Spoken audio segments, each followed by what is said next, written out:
David's Saturday AI Thoughts, Episode 24. 1st August 2026. Smooth enough. We've been handed something close to cheap superhuman intelligence on demand. It makes complex work better, quicker, and easier. The strange part is how often organizations carry on much as before. A leader I know began using AI seriously with their team in January. Machines help with most of the team's work, and the team delivers far more. This month, they were told that their team was no longer holding the business back. That is progress. Yet the commercial results have not followed. They may, or the constraint may simply have moved to strategy, whether the company is making the right products and offering the right services. I have seen the same pattern across many other business functions. This points to something deeper in the nature of intelligence. François Chollet, who created the ARC-AGI reasoning benchmark, suggests picturing intelligence not as a tower that can keep rising, but as a rough surface being ground smooth. Early passes remove great ridges. Eventually, the surface is smooth enough for whatever must cross it. I know this from my place in Connecticut. I made a trail through some trees and mow it using a tractor. I moved the rocks large enough to threaten the mower and left the rest. The trail is not smooth, merely smooth enough for what crosses it. Tarmacking the trail would make little difference.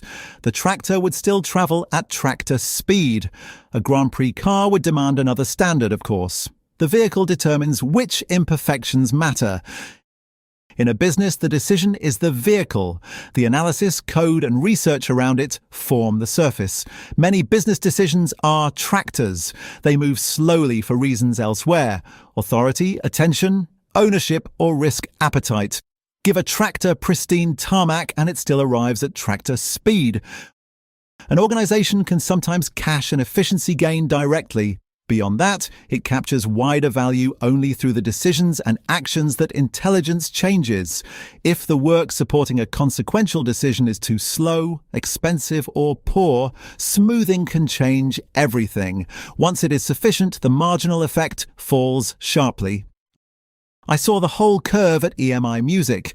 When I joined, an audience segmentation cost around $100,000, and the company had no appetite for one.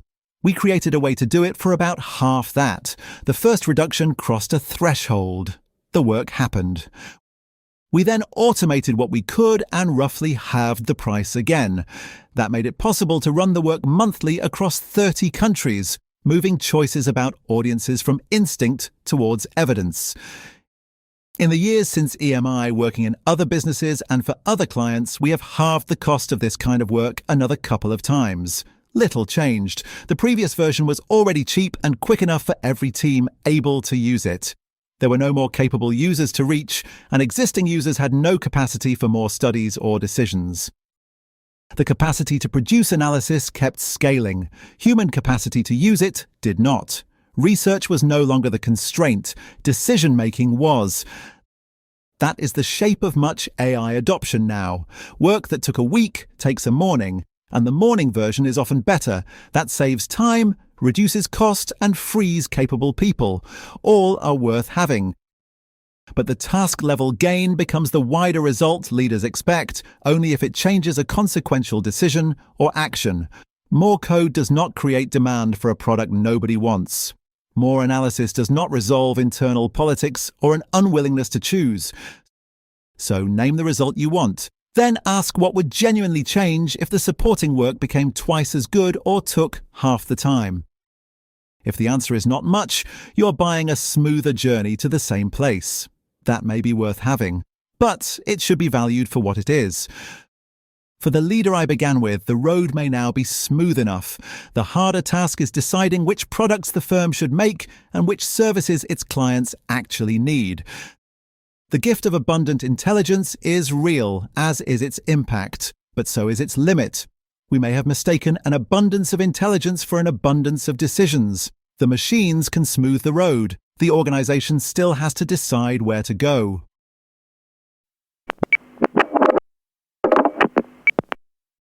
Here are 3 things worth knowing this week. Number 1. Success and failure with AI produce the same evidence at first. Plan for that. For a company putting AI to work, the first thing that moves is the cost. The benefits, of course, can only come later, but will they come? Azhar and Nathan Warren, who studied how earlier technologies paid off, argue that right now a business on its way to a big payoff and a business quietly wasting its money look exactly the same. Both are spending more, and neither can show a return. They found two ways to lose from here. Stop too early. The New York Stock Exchange started automating orders in 1976, reached 90% by 1999, then in 2000 voted against going fully electronic. Or never learn. General Motors owned a joint venture that outperformed every factory it had and still could not spread the lesson. So the plan: keep experimenting while the returns are invisible and move what works. Neither failure was for lack of numbers. Number 2. You can stop reading the machine's work, but only once something else is reading it.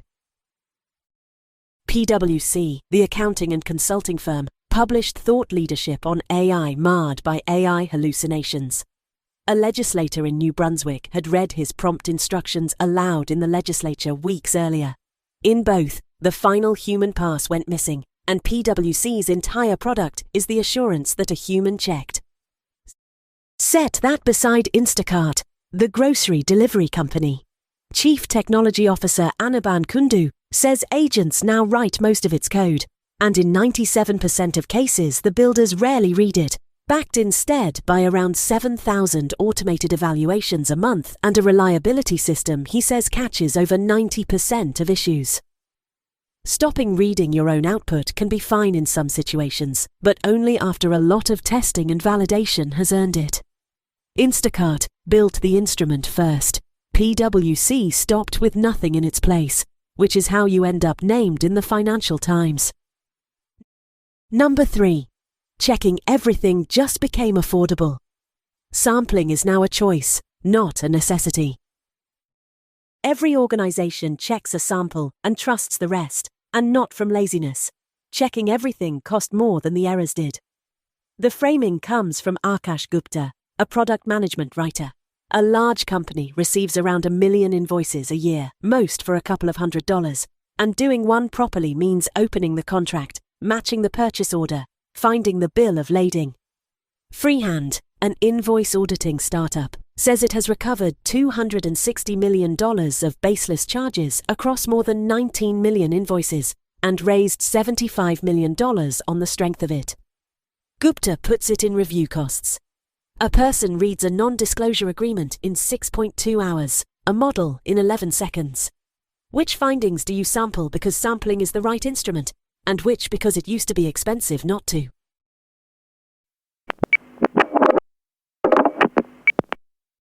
Now, 3 things to try. Number 1, edit 2 by hand, then ask it what you changed. I had a batch of near-identical outreach emails going out this week, some already sent, the rest still sitting as drafts. Rather than try to describe the changes I wanted, I edited the sent ones myself and gave one instruction. Look at the tweaks I made, then do the same to the drafts.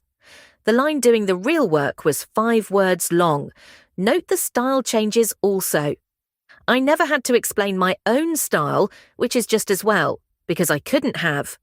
Ask it to tell you the rule it inferred before it applies anything. Number 2, move your best standing instruction into the settings box. Setting up Claude with a senior leader who has just gone independent this week, I found they had already worked out an instruction that mattered to them. I need for you to not guess and don't make assumptions. If you don't know and your response isn't based on data and facts, just say you don't know. A second clause was added from irritation. I really don't need you to waste half a screen telling me how brilliant I am. They had been repeatedly typing it into individual chats. To make it count for all future chats, all I did was show them the settings box. Number 3, give your plan an escape hatch. Working through a multi-step production plan last week, I stopped writing instructions and added one sentence at the end. Review this plan, and if you agree with it, execute it. If you disagree, execute whatever path you think is best instead. Hand over a plan and ask for it to be followed, and the result can only be as good as the plan. Give it permission to disagree, and it can tell you the route is wrong before it spends an hour walking it. Of course, I carefully checked, edited, and owned the results.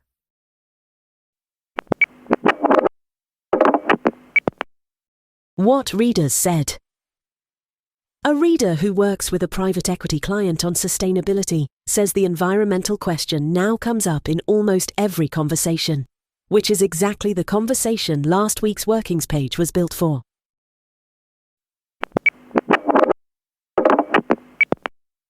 I've also been reading what readers post on LinkedIn. Piotr Bombol, who advises chief marketing officers on AI at Constance, went looking for the study behind consumers hate AI ads and found plenty of polls about feelings, nothing showing measured damage. The sharper finding is that the label costs more performance than the AI does, days before EU labelling becomes mandatory. Michael Nevsky, Director of Global Insights at Visa, gives agentic AI one discipline to live by. Validate against source, not plausibility. Yogesh Chavda, formerly of P&G and Spotify, says the economics of insights have already moved. The live question is which decisions still carry enough risk to pay for primary research. And Vanessa Sian watched a Yale professor teach portfolio construction through Claude Code. There's more from all of them online.